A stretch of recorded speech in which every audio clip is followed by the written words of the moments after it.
बिस्मिल्लाहिर्रहमानिर्रहीम। अस्सलामु अलैकुम। आज हम बात करेंगे अस्माए हुस्ना में से 5वें नंबर का नाम, और वो है अल-कुद्दूस।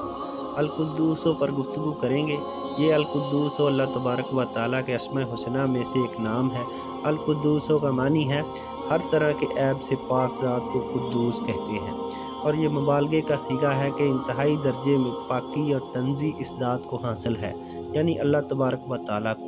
और इस्लाम मानी में जो है इस ज़ात को कहते हैं जिस ज़ात में किसी किस्म की कमी और ऐब ना हो और हर तरह के कमाल व जमाल उसको हासिल हो, उसको कुद्दूस कहा जाता है। ये मुबारक नाम है, और ज़ाहिर है कि अल्लाह तबारक व तआला की कुद्दूसियत का असर जो है वो इजलाल जब मखलूक़ात पर पड़ता है तो वो चीज़ें भी मुक़द्दस हो जाती हैं। इंसान पर पड़ता है तो इंसान मुक़द्दस हो जाते हैं, मकान पर पड़ता है तो मकान मुक़द्दस हो जाते हैं। अल्लाह की बनाई हुई जिस चीज़ पर भी इजलाल हो जाए वो मुक़द्दस हो जाती है। इसके फ़ज़ाइल व फ़वाइद में लिखा है कि अगर आपको किसी दुश्मन से डर है, यानी किसी चोर से डर है या किसी से भी कोई डर है, तो आप इस नाम का विर्द करें। इंशाअल्लाह अल्लाह तबारक व तआला आपका मसला हल फरमा देंगे, आपको कोई मुश्किल नहीं आएगी इंशाअल्लाह।